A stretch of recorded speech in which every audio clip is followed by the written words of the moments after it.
Olá, meu querido irmão, olá, minha querida irmã, graça e paz da parte de nosso Senhor e Salvador Jesus Cristo. Que a paz de Deus, que excede todo entendimento, reine em sua casa, em seu lar, nessa noite de quarta-feira, dia 12 de agosto do ano de 2020. Estamos aqui, queridos, prontos para desvendar mais uma parábola nessa noite gloriosa. Como tem sido magnífico a nossa caminhada através das parábolas de Jesus. Pois bem, no mês passado, mês de julho, nós recebemos amigos queridos no mês da amizade para que estivesse conosco desvendando as parábolas. Recebemos amigos de Silva Jardim e de Rio Bonito.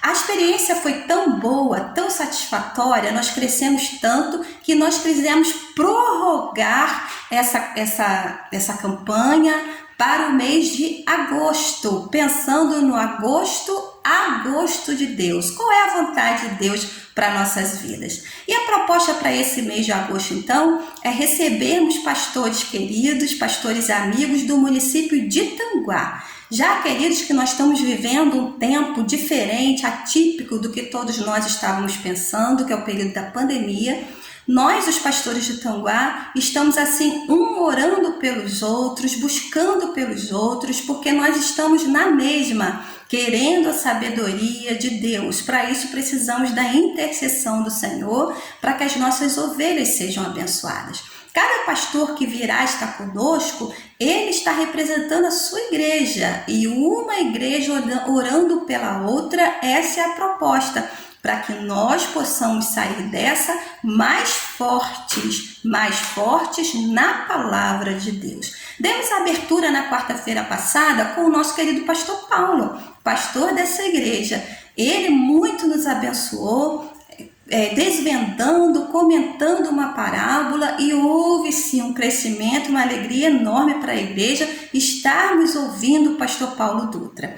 Hoje não será diferente, nem hoje e nem nas quartas-feiras que virão a seguir. Receberemos amigos queridos que estarão conosco, nos alimentando na palavra de Deus. Hoje, para minha alegria, vamos estar recebendo o pastor Alberto Seiruoki, pastor da Igreja Batista Central de Itanguá. É uma alegria muito especial para mim estar recebendo esse querido amigo, uma pessoa que eu confio, que eu admiro, na sua vida como pai, como profissional que é da área da advocacia, como profissional que é da área da terapia, e tem assim a minha admiração como pastor. Querido, é muito bom recebê-lo, é muito bom ter você, meu querido pastor, investindo no conhecimento e no crescimento da Igreja Batista do Bandeirantes 1. Recebê-lo, eu estou me sentindo também recebendo a sua família, recebendo a minha querida amiga Dalma, que com certeza vem contigo, Vem contigo, embrenhada nessa palavra de Deus aí, porque é uma pessoa que muito nos abençoa. Pastor Alberto, sinta-se em casa, você é homem de Deus e tem um recado de Deus para essa igreja, para as nossas vidas, e eu sei que tem coisa boa por aí, porque quando desvendamos a palavra de Deus, quando desvendamos a Bíblia, saímos mais fortes, mais maduros, crescendo assim a nossa fé em Jesus Cristo. Vamos orar? Pai querido, nós te rogamos que nessa noite nossos corações e mentes estejam abertos à tua doce voz e que a sua palavra cresça em nós, germine em nós, floresça, dando bons frutos, ó Deus, frutos de maturidade cristã, que é o que nós tanto precisamos para essa época. Cuide do teu filho, pastor Alberto, que se disponibilizou, ó Deus, a estar conosco nos abençoando. Também toda a sua família, sua esposa Dalma, seus filhos, aonde estão agora, que sejam revestidos do poder do Espírito Santo de Deus. Pai querido, abençoa cada lar que nos ouve nesse momento. Oramos assim em nome de Jesus. Amém. Meu pastor querido, meu amigo, pastor Alberto, vem para cá e entregue aquilo que Deus colocou em seu coração para esta igreja. Eu, Pastor Paulo e a Igreja Batista do Bandeirante, te recebemos com muita alegria nos nossos corações. Olá, irmãos. Que a paz de Cristo seja com todos. É uma grande alegria poder estar aqui neste momento com os irmãos para juntos estudarmos a palavra de Deus. Agradeço o convite à pastora Elisiane, que na verdade não é um convite. O que ela diz, para nós é uma ordem. Então não há como deixar de atender, os seus pedidos, as suas solicitações, mesmo porque aqui em casa nós temos uma defensora da pastora Elisiane e nós não podemos sequer pensar em não atendê-la. De forma que deixo aqui o meu abraço a todos os irmãos da Igreja Batista do Bandeirante. Que Deus continue abençoando rica e abundantemente a vida de todos os irmãos. Eu escolhi para o estudo de hoje uma das parábolas, já que o tema são as parábolas de Cristo, uma parábola que é muito comentada, mas pouco estudada. Trata-se da parábola dos dois filhos. Bom, se você pensou que era a parábola do filho pródigo, sinto muito, mas não é. Essa parábola encontra-se em Mateus capítulo 21, versículos de 28 a 32. E o texto diz assim: Mas que vos parece? Um homem tinha 2 filhos e, dirigindo-se ao primeiro, disse: Filho, vai trabalhar hoje na minha vinha. Ele, porém, respondendo, disse: Não quero. Mas depois, arrependendo-se, foi. E dirigindo-se ao segundo, falou-lhe de igual modo, e respondendo ele, disse: Eu vou, Senhor. E não foi. Qual dos 2 fez a vontade do Pai? Disseram-lhe eles: O primeiro. Disse-lhe Jesus: Em verdade vos digo que os publicanos e as meretrizes entram adiante de vós no reino de Deus. Observe que esta parábola, ela traz um ensinamento muito importante que muitas vezes não é percebido pelo leitor desatento. Algumas pessoas acham que, e também vi comentários, que o primeiro filho representaria os gentios e o segundo filho representaria Israel. Ou seja, uma diferença entre judeus e gentios. Todavia, embora essa interpretação também seja possível, o mais importante nessa parábola é entendermos esse ensinamento à luz do seu contexto. Ou seja, o que estava acontecendo ali naquele momento para que Jesus trouxesse essa parábola. Qual é o ensino mais importante dessa parábola? Então vamos iniciar falando sobre o tema da parábola. Esta parábola, ela ensina sobre a compreensão e a submissão à autoridade de Jesus. Então o ensino principal é sobre compreender e se submeter à autoridade de Jesus. E para entendermos essa parábola, o seu entendimento, ela depende do entendimento do contexto imediato. Ou seja, não apenas retirando os versículos isoladamente. Qual é o contexto imediato? Lá no capítulo 21 de Mateus, no versículo 23, nós lemos o seguinte: E chegando-se ao templo, acercaram-se dele, estando já ensinando. Ou seja, Jesus já estava no templo ensinando. Os príncipes dos sacerdotes e os anciãos do povo, dizendo: Com que autoridade fazes isto? E quem te deu tal autoridade? O questionamento dos fariseus, né, dos príncipes, dos sacerdotes e dos anciãos do povo, é com que autoridade Jesus estava realizando aquelas coisas e quem havia dado a ele essa autoridade.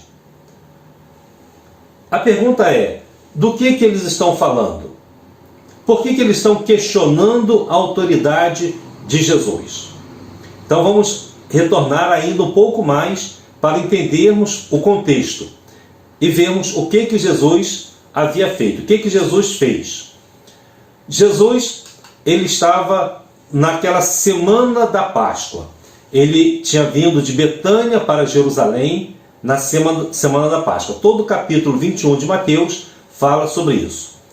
E nesse capítulo 21, nós lemos, por exemplo, sobre a entrada triunfal em Jerusalém.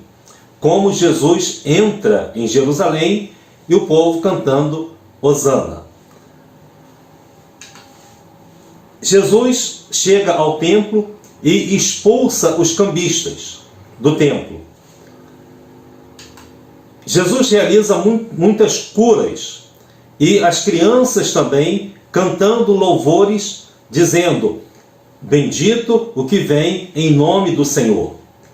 Isso deixava os sacerdotes bastante furiosos. E Jesus também passa por uma figueira, não encontra figos, amaldiçoa essa figueira e a figueira seca. Então esses são os eventos que estão inseridos dentro desse contexto. Então, por causa dessas coisas, Jesus agora está ensinando no templo. E a pergunta é, com que autoridade ele faz todas essas coisas?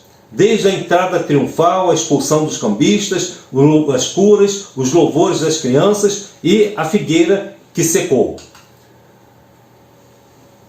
E ao pedir, né, que Jesus se identificasse, ou pelo menos identificasse a sua autoridade, provavelmente esses sacerdotes, esses príncipes dos sacerdotes, eles esperavam que ele dissesse, como ele já havia dito muitas vezes, que ele estava usando a autoridade de Deus, né? Ele trabalhava sob o poder de Deus, sob a autoridade de Deus, o Pai Celestial.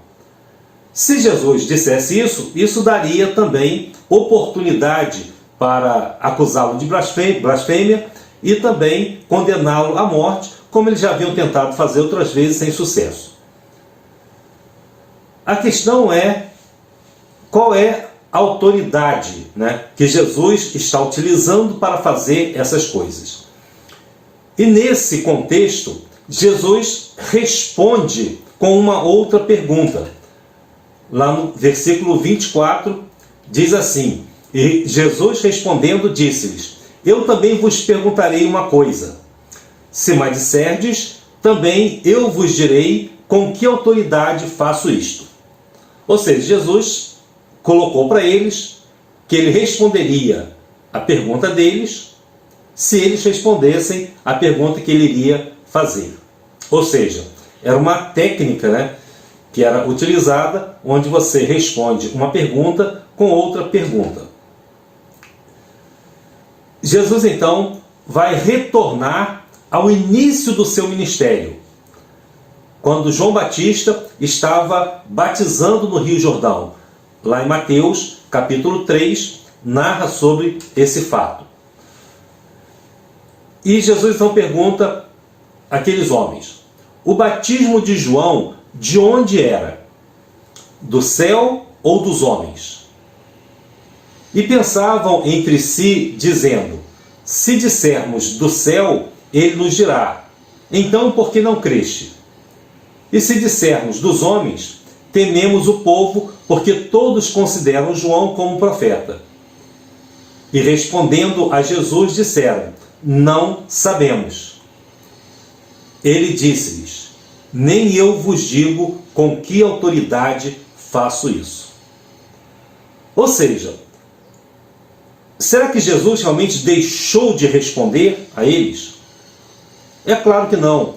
Eles já conheciam Jesus e desde o início lá de João, quando João apontou para Jesus, e disse: eis o Cordeiro de Deus que tira o pecado do mundo. Eles já sabiam o que João havia dito a respeito de Jesus. Eles viram também que João estava batizando no Rio Jordão. E à medida em que ele batizava, as pessoas vinham até ele. Até que um dia Jesus também veio. Observe que João batizava os pecadores, mas os fariseus também foram até o Rio Jordão. E quando Jesus foi batizado, uma voz do céu disse: este é o meu filho amado, em quem me comprazo. O Espírito Santo desceu sobre ele como uma pomba e todos presenciaram isso. Observe que o poder e a autoridade de Jesus já havia sido manifesto. Só que eles nunca aceitaram esse poder e essa autoridade de Jesus. E quando eles perguntam: com que autoridade tu fazes isto? Jesus pergunta: bom, vamos voltar lá para João. O batismo de João, de onde era? Do céu ou dos homens? Ou seja, com que autoridade João realizava essas coisas? A autoridade, é uma questão bastante simples de você entender. A diferença entre a autoridade e o poder. Um policial de trânsito, por exemplo, quando ele chega num determinado local, levanta a sua mão, os carros param. A pergunta é: por que os carros param quando o policial levanta a sua mão? Será que o policial tem poder para parar carros? É claro que não. Ele tem autoridade. Eles param por causa da autoridade legal que o policial tem. Não é qualquer pessoa que estende a mão para cima e o carro para. Às vezes, você entra na frente de um carro, vai estender a mão para cima, o carro vai passar por cima de você. Porque ninguém tem poder para parar fisicamente um carro ou uma fila de carros simplesmente estendendo as mãos. Mas por causa do uniforme, por causa do crachá que o indivíduo está usando, o apito que ele utiliza, quando ele levanta a mão, apita, todos param. Essa é uma autoridade legal, não um poder pessoal que o policial tenha. Ele não tem poder para interromper o tráfego. Observe então que essa questão da autoridade e do poder, você vai perceber claramente que Jesus, ele tinha tanto a autoridade quanto o poder, coisa que o policial não tem. Então, dentro desse contexto, Jesus vai contar a parábola. Ou seja, eu não vou dizer a vocês com que autoridade faço isso, mas eu vou dizer uma coisa para vocês. Eu vou contar uma parábola. E aí ele conta a parábola dos 2 filhos. Mas o que vos parece? Um homem tinha 2 filhos e, dirigindo-se ao primeiro, disse: filho, vai trabalhar hoje na minha vinha. Ele, porém, respondendo, disse: não quero. Mas depois, arrependendo-se, foi. E dirigindo-se ao segundo, falou-lhe de igual modo. E respondendo ele, disse: eu vou, Senhor. E não foi. Qual dos 2 fez a vontade do Pai? Disseram-lhe eles: o primeiro. Disse-lhe Jesus: em verdade vos digo que os publicanos e as meretrizes entram adiante de vós no reino de Deus. Então agora vamos entender, com esse contexto em mente, o que Jesus estava ensinando. Bom, o primeiro filho, ele disse que não iria, mas foi. O segundo filho disse que iria, mas não foi. Na verdade, o que Jesus fez, ao ensinar essa parábola, foi também fazer uma sequência invertida dessa parábola. O primeiro filho disse que não iria, mas foi. Então, a primeira parte dessa parábola você acha que ele fala sobre os religiosos ou os pecadores? São os religiosos, por exemplo, que dizem que não vão fazer a vontade de Deus? Ou os religiosos são aqueles que dizem que vão fazer a vontade de Deus? Então, a primeira parte são exatamente os pecadores. O segundo filho disse que iria, mas não foi. Quem é que diz que faz a vontade de Deus? São os religiosos ou os pecadores? Quem normalmente diz são os religiosos. E Jesus está fazendo essa inversão. Então a segunda parte fala não de pecadores, mas dos religiosos. Então o primeiro filho representa os pecadores e o segundo filho representa os religiosos, que são exatamente os príncipes dos sacerdotes e dos anciãos que estavam ali. Ou seja, os pecadores são aqueles que dizem que não vão fazer a vontade de Deus, mas se arrependem e acabam fazendo. O segundo filho, ele representa religiosos que dizem que vão fazer a vontade de Deus, mas nunca fazem. O que essa parábola, então, vai trazer como aplicação para a nossa vida? Nós sabemos que o tema é a autoridade de Jesus.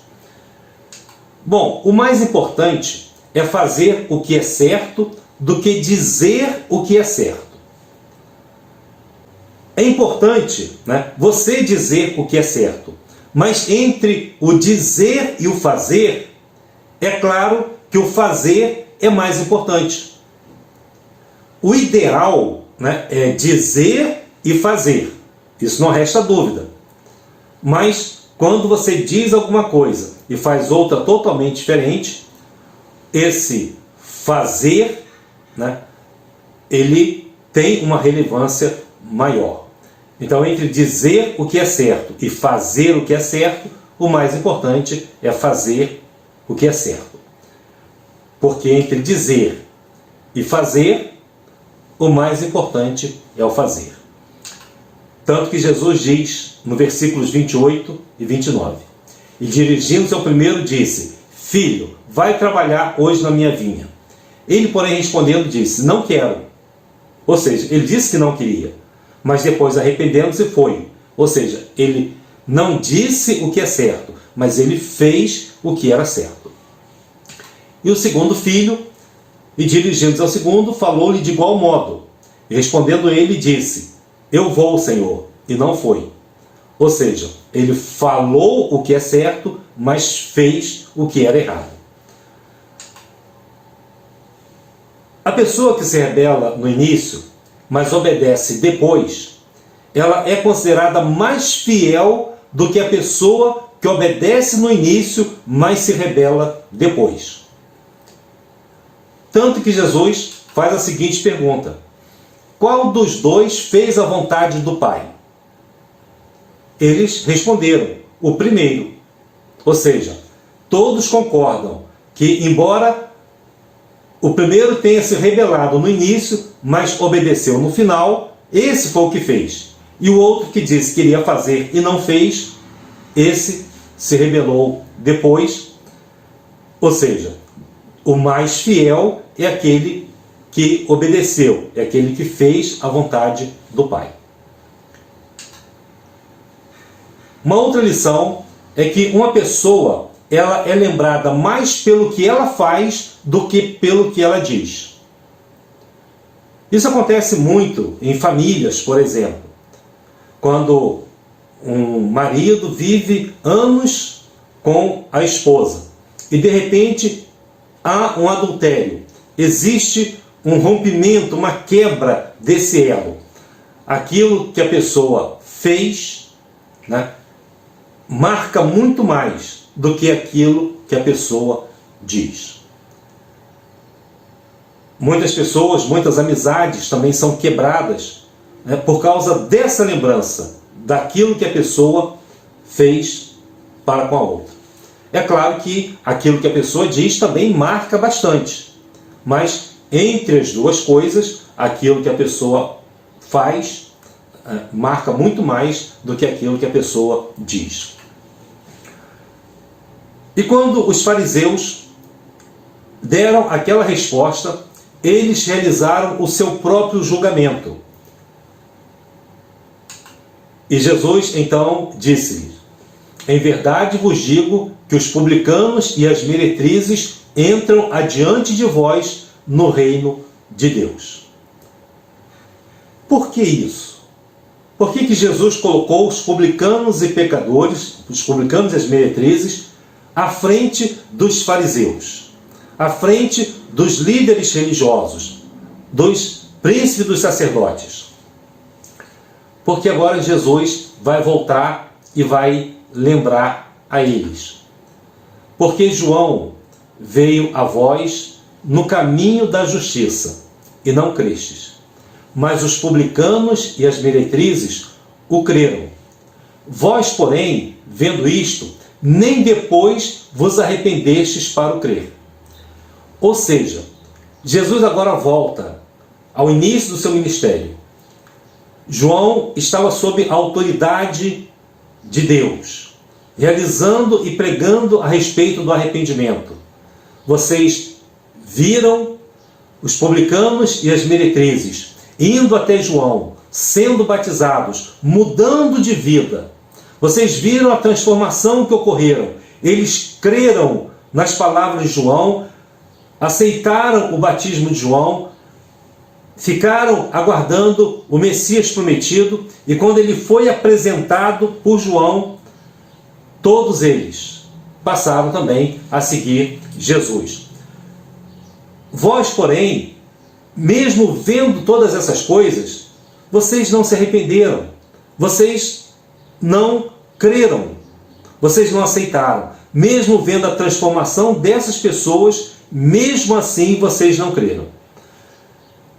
Então a parábola dos dois filhos enviados para trabalhar na vinha mostra que aqueles que não sabiam, eles não sabiam que o batismo de João era de Deus.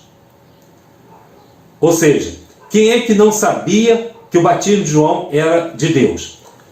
Os príncipes dos sacerdotes. Eles acabaram sendo envergonhados por aqueles que conheceram o batismo de João, experimentaram e tiveram as suas vidas transformadas.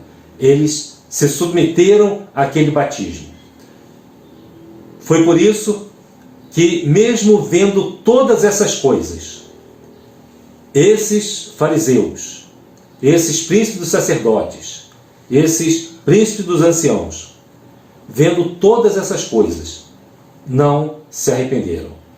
Foi por isso que quando eles estiveram lá, vendo João batizar, João apontou para eles e disse: raça de víboras, quem vos ensinou a fugir da ira futura? Produzi, pois, frutos dignos de arrependimento. E desde aquela época até agora, no final do ministério de Jesus, eles não haviam produzido frutos dignos de arrependimento. Eles não aceitaram a autoridade de João. Eles não aceitaram a autoridade de Jesus. E muito menos experimentaram o poder de Deus na sua vida. Por isso, eu quero deixar essa palavra a você neste momento, para que você possa refletir sobre a sua vida, sobre a sua religiosidade. Se você realmente está fazendo com que a sua vida reflita aquilo que existe dentro de você, ou você está trazendo uma falsa impressão de obediência. Com que autoridade você prega o Evangelho? De onde vem a sua autoridade? Ela vem de Jesus, que está na sua vida, habita em você? É no poder de Deus que você prega este Evangelho? A parábola, ela não é só uma crença para a salvação. Ela também é uma parábola para o serviço cristão. Aquilo para o qual nós fomos chamados. nós precisamos executar essa tarefa para a glória de Deus. E deixo aqui para você, nesta conclusão, uma palavra, uma compilação de Matthew Henry no seu comentário de Mateus. Ele diz: muitas vezes acontece que o pecador rebelde é levado ao arrependimento e se torna servo do Senhor, enquanto o religioso formalista se endurece no orgulho e na vaidade. Todavia, este também pode se arrepender e corrigir a sua falsa impressão de obediência, submetendo-se verdadeiramente ao poder e autoridade de Jesus. Não importa quem você seja você um pecador rebelde, seja você um religioso formalista. Se você está no caminho errado, você pode se arrepender dos seus pecados e Deus vai perdoar com certeza e abençoar a sua vida para que você se submeta verdadeiramente à autoridade de Jesus. Esse é o meu desejo, esta é a lição que eu gostaria de trazer para você, para que as nossas vidas possam ser vividas com autenticidade na presença do Senhor. Que Deus te abençoe e te guarde. Um abraço, pastor Elisiane, que Deus também abençoe muito a sua vida e o seu ministério. Que Deus a todos abençoe. Amém.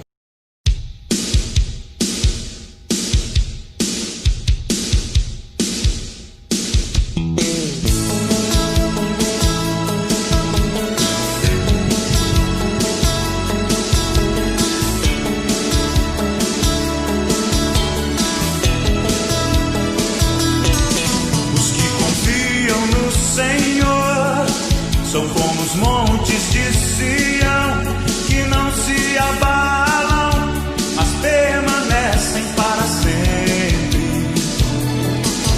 Como em volta de Jerusalém estão os montes, assim o Senhor em volta do seu povo. Autoridade e poder,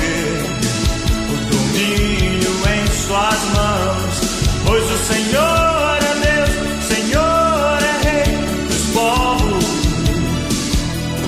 Cale-se diante dele a terra, dobrem os joelhos, ergam as mãos, pois o Senhor é Deus, Senhor é Rei dos povos.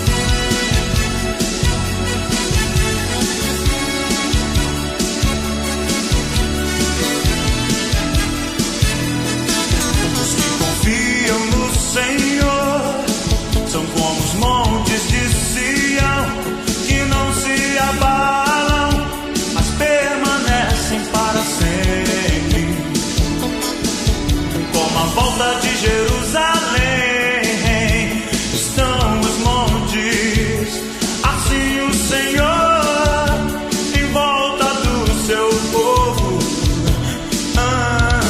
Autoridade e poder, domínio em suas mãos, pois o Senhor é Deus, o Senhor é Rei dos povos. Cale-se diante dele, ergam as mãos, pois o Senhor é Deus, Senhor é Rei dos povos. Autoridade e poder, domínio em suas mãos, pois o Senhor é Deus, o Senhor é Rei dos povos. Cale-se diante dele a terra, dobrem os joelhos, ergam as mãos.